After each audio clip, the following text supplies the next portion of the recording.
క్రీస్తునందు ప్రియ దేవుని అందరికీ ప్రభు నామంలో వందనాలు. గ్రంథంలో నుండి సామెతల గ్రంథము 3వ అధ్యాయము 7వ వచనము తీసినట్లయితే మనకు దూరి చదవగలరు. నేను జ్ఞానిని కదా అని నీవు అనుకొనవద్దు. యెహోవా యందు భయభక్తులు కలిగి చెడుతనమును విడిచిపెట్టుము. ఎవరినైనా కూడా మనము జ్ఞానిని లేక ధనముందని అహంకార స్వభావం కానీ అది కనపరచుకొనకూడదు అంటూ దేవుని వాక్యం మనకు తెలియపరుస్తూ ఉన్నది. నేను జ్ఞానిని అంటే దేవుడు వాని జ్ఞానాన్ని తీసివేసే వాడుగా ఉన్నాడు. ఎందుకంటే ఎక్కువ జ్ఞానం ఉంది అని అతిశయించువాడు దేవుని దృష్టిలో అహంకారంతో ఉన్నటువంటి పరిస్థితి అవుతుంది. కనుక అతి జ్ఞానాన్ని దేవుడు ఆ యొక్క ఎక్కువ జ్ఞానం కలిగిన వారిని ఆయన వెర్రివానిగా చేయును అంటూ ఆయన లేఖనంగా కూడా మనము కనపడుతున్నది. కనుక ప్రతి ఒక్కరము ఎవరు కూడా నేను జ్ఞానిని, నాకు ఎక్కువ జ్ఞానం ఉన్నది, నాకు ఎక్కువ జ్ఞానం ఉన్నది, నీది జీరో, నీకు జీరో జ్ఞానం ఉన్నది, నాకు ఎక్కువ జ్ఞానం ఉన్నది అని మనము అలా సందేహింపకూడదు అని దేవుని వాక్యం తెలియపరుస్తున్నది. నేను జ్ఞానిని కదా అని నీవు అనుకొనవద్దు. ఎవరిని కూడా నేను జ్ఞానిని, నా దగ్గరే జ్ఞానం, నీది జ్ఞానం కాదు, నీవు పరిజ్ఞానుడు, నీవు జీరో నాలెడ్జ్ నీది అంటూ మనము పేపర్లు కానీ చూస్తూ ఉంటాము, వింటూ ఉంటాము. కానీ వాక్యం ఏమి చెప్తా ఉన్నదంటే నేను జ్ఞానిని కదా అని అనుకోవడమే ఒక పొరపాటు ఆలోచన అంటూ దేవుడు తెలియపరుస్తున్నాడు. నిజంగా ఒక బైబిల్ చదివేవారు కానీ లేక ఎక్కువసార్లు బైబిల్ చదవడమే కానీ లేక ఆ ఆస్తిని చూసి గర్వపడుతుంటారు, ఎక్కువ దేవుని జ్ఞానం నాకు తెలుసు అని గర్వపడుతుంటారు, లేక ధనధాన్యాలు ఉన్నాయని గర్వపడుతుంటారు, లేక వెండి బంగారములు ఉన్నాయని గర్వపడుతుంటారు, ఆస్తులు అంతస్తులు ఉన్నాయని గర్వపడుతుంటారు, డబ్బు దండిగా ఉందని గర్వపడుతుంటారు. అది దేవుడు అనుకుంటే అవి క్షణంలో అసలు మనిషినే లేకుండా పోతాం. అవి ఉండడం పక్కన పెడితే మనము ఆయన ఒక్కసారి కన్నెర చేస్తే కనుక మన బ్రతుకులే అతలాకుతలం అవుతాయి శ్రీలా. కనుక ఎవరము దేవునికి లోబడి భయభక్తులు కలిగి బ్రతికే విధానం నేర్చుకోవాలి. అట్టి జ్ఞానము పొందుకోవాలి. అది గ్రంథము నుండి లేక బైబిలు గ్రంథంలో నుండి ఆయన బిడ్డలు, ఆయన భక్తులు, ఆయన మహాభక్తులు, ఆయన ప్రవక్తలు, సాక్షాత్తు యేసు క్రీస్తు ప్రభు వారి నోటి మాటలు గ్రంథంలో మనకు పుష్కలంగా దేవుడు అట్టి జ్ఞానాన్ని నింపి ఉన్నాడు. కనుక మనము మన బ్రతుకులు కూడా అట్టి జ్ఞానంతో నింపబడినటువంటి సమస్త జ్ఞానంతో నింపబడినటువంటి గ్రంథంలో నుండి మన బ్రతుకులు ఒకటొకటిగా మైనస్ చేసుకుంటూ రావాలి, ఒకటొకటిగా విడిచిపెడుతూ రావాలి. మన బ్రతుకులో పొరపాటు జీవితాన్ని ప్రతి ఒక్కరూ పాపమే, ఎవరు పరిశుద్ధులు లేడు, ఎవరు నీతిమంతులు లేడు, ఇలా ఎవరు లేరు. ఎందుకంటే గ్రంథము అదే చెప్తా ఉన్నది, ఎవరునూ లేరు అని దైవ గ్రంథము పరిశుద్ధ గ్రంథము తెలియపరుస్తున్నారు. అలా అందుకే దేవుడు ఒక మాట అంటాడు, ఏమంటాడంటే ఆయన నేను దృష్టించి చూసిన ఎడల నరులలో ఒక్కడైనా నిలుచునా అంటాడు దేవుడు. దృష్టించి నీ మీద దృష్టి పెట్టి నేను చూసినట్లయితే ఏ మానవుడు నా ముందు నిలవగలడు అంటే ఎవరునూ పరిశుద్ధులు లేడు, ఎవరునూ నీతిమంతులు లేడు, ఎవరునూ మంచివాడు అనేది లేడు. మన బ్రతుకంతా బాల్యం నుండి మన బ్రతుకు చెడ్డదని గ్రంథం తెలియపరుస్తా ఉన్నది. కనుక ప్రియులరా మనము బుద్ధిహీనులమే, బలహీనులమే, పనికి వాళ్ళ వారమే, ఎందుకు పనికిరానటువంటి వారమే. కానీ మన అహంకారం చేత మనము ఇలా గర్వపడకూడదు అంటూ దేవుని వాక్యం మనకు తెలియపరుస్తున్నది. ఈ గర్వపడడం అనేది చాలా దేవునికి కోపంగా ఉంటున్నది. ఎందుకంటే ఒక సమయము కెరూబు అనే ఆ యొక్క దేవదూత, ఆ యొక్క నక్షత్రము అనబడినటువంటి ఆ యొక్క లూసిఫర్ అనేటువంటి ఆయన గర్వపడి, తన అందమును చూసి గర్వపడి, నేను దేవుని కంటే పై స్థానంలో ఉంటానని ఊరిక మనసులో అనుకున్నాడు అంతే ప్రియుల.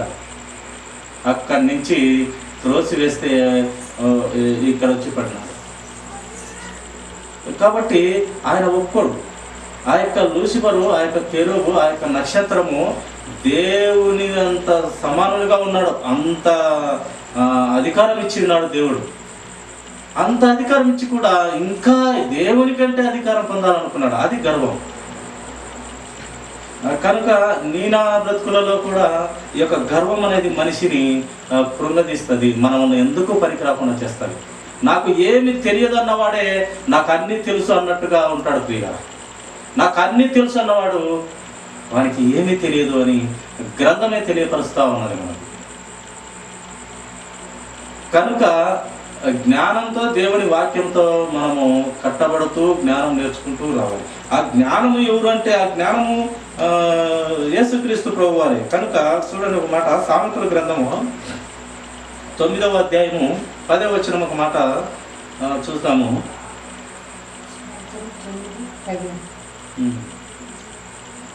యెహోవా యందు భయభక్తులు కలిగి ఉండుటయే జ్ఞానమునకు మూలం. జ్ఞానము ఏడన్నా ఉన్నదా అంటే అది దేవుని యొద్ద, ఆయన పాదాల చింతే ఉన్నది. ఆయనను బట్టి మనము అతిశయించాలి. అబ్బా, సర్వ సృష్టికర్త ఆయన, లోక రక్షకుడు ఆయన, సృష్టిని సృష్టించి ఆయనలో మనవలను ఏర్పరచుకొని మనవలను పవిత్రులు చేసి పరిశుద్ధపరిచి, ఆయన కల్మషం లేని రక్తం చేత మనము పాపాలని కడిగివేసి, ఆ యొక్క కల్వరి చెరువులో నీవు నేను అనుభవించాల్సిన పాపాలన్నింటినీ ఆయన అనుభవించి, ఆయన శాపమై మన పాపాలు ఆయన భుజాల మీద వేసుకొని ఆ కల్వరి చెరువులో ఎండటి ఎండలో 6 గంటల సేపు హింసించి రక్తపు చినుకు కారుతూ వర్షం వలె కారి ఆ శిలువ తడిచి నేలంతా కార్చినాడు రక్తం. ఆయన ఏ తప్పు చేయలేదు అని అక్కడ ఉన్నటువంటి శిలువలో దొంగ సాక్ష్యం ఇచ్చినాడు. ఆ శతాధిపతి సాక్ష్యం ఇచ్చినాడు. ఆ యొక్క శతాధిపతి ఇచ్చినాడు. ప్లస్ ఆ పిలాతు భార్య సాక్ష్యం ఇచ్చింది. పిలాతు సాక్ష్యం ఇచ్చినాడు. అయినా ఎందుకు ఏ దోషం లేదు. అయినప్పటికీ ఇది దేవుని సంకల్పం ప్రియుల. ఆ దేవుడే ఈ జనులలో నుండి సిలువై అనిపించేలా దేవుడే చేసినాడు. ఆయన వేయబడితేనే మన బ్రతుకులు పరలోక రాజ్యం చేర్చబడతాయి. కనుక ఆయన సంకల్పంలో భాగము ఆయన శిలువ మరణం. కనుక అంత పరిశుద్ధుడు మన కోసము, మనము బాగుండాలని, మనము సత్యంలో బ్రతకాలని, అబద్ధము, అన్యాయము, అపకీర్తిలో లేక, అపవిత్రత లేక మన బ్రతుకులు యథార్థవంతంగా, నీతివంతంగా ఉండి, పవిత్రతగా ఉండి ఆయన రాజ్యం చేరాలి, ఆయన సన్నిధిలో నిలవాలి, ఆయనను చూడాలి. నిజంగా మనము చూడగలము. ఇప్పుడైతే మనము దేవుని చూడలేము, ఎందుకంటే ఆయన ఇప్పుడు అదృశ్యుడు. ఆయన మనం చూడలేము. నిజంగా అవ్వ ఆదాము దేవుణ్ణి చూసేవారు. ఆయన దేవుడు పుట్టించినప్పుడు అవ్వ ఆదాము చక్కగా దేవుని చూసేవారు.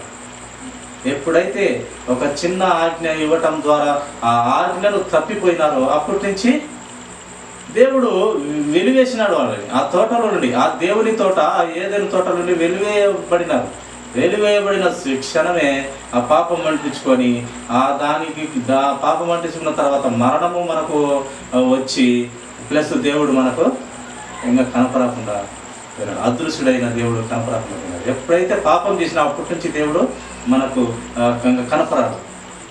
కానీ నీకు కనపచ్చే ఒకనొక సమయం దేవుడు నిర్ణయించున్నాడు. ఎప్పుడు ఆయన 2వ రాకడగా వచ్చి ఆయన బిడ్డలను ఎత్తుకొని మేఘాల మీద పోయి ఆయన 1000 ఏళ్ల పరిపాలన చేసి మళ్ళీ ఆ చక్కని ఆ పవిత్రము కలిగినటువంటి ఆయన భార్య అనబడిన సంఘాన్ని దేవునికి పరిచయం చేస్తారు. అప్పుడు చూడగలం మనం. అప్పుడు ఎలా చూడగలము అని నీవు నేను అనుకున్నట్లయితే అప్పుడు మనకు ఈ శరీరం లాంటి శరీరం మనకు ఉండదు. అప్పుడు మహిమ శరీరాలతో ఉంటాము. అప్పుడు దేవుణ్ణి మనము చూడగలం. ఆ చూసే విధానం కూడా యేసు క్రీస్తు చాటులో మనము తండ్రి అయిన దేవుణ్ణి చూడగలము. కాబట్టి ఆయన ఎంతో ప్రణాళికలో, ఎంతో ఆలోచనలో, ఎంతో ఆయన అద్భుతములు, ఆయన కార్యములు చాలా గొప్పవి, చాలా దొడ్డవి, చాలా పెద్దవి. అందుకే ప్రతినిత్యము మనము దేవుని వాక్యం ద్వారా కట్టబడి నేర్చుకుంటూ ఆయన ఏమై ఉన్న దేవుడు, ఎలాగున్న దేవుడు, మనల్ని ఎంత ప్రేమిస్తున్నాడు, నిత్యత్వంలో కూడా ఎంత ప్రేమ కలిగి ఉన్నాడు, ఈ భూలోకంలో ఎంత ప్రేమ కలిగి ఉన్నాడు మనుషుల పట్ల అనేది మనము యేసుక్రీస్తు మరణం ద్వారా మనకు చక్కగా ఆయన వచ్చి మన కోసం ఆయన చనిపోయిన విధానాన్ని చూస్తే మనకు ఆయన ప్రేమ అంత గొప్పగా మనకు తెలియపరుస్తూ వచ్చినాడు దేవుడు. అందుకే జ్ఞానం ఎక్కడ ఉన్నదంటే అది యెహోవా యందు భయభక్తులు కలిగి ఉండుటయే జ్ఞానమునకు మూలము. పరిశుద్ధ దేవుని గూర్చిన తెలివే వివేచనకు ఆధారం. ఆ పరిశుద్ధ దేవుని తెలుసుకొనుటమే జ్ఞానము, వివేచన, బుద్ధి, జ్ఞానము అంటూ దేవుడు వ్రాయించినాడు. అది జ్ఞానము.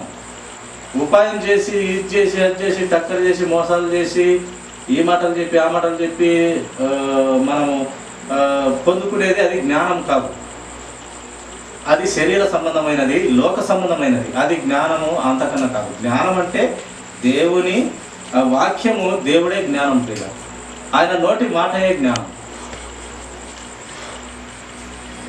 చూడండి, మరొక మాట మనము చూస్తాము.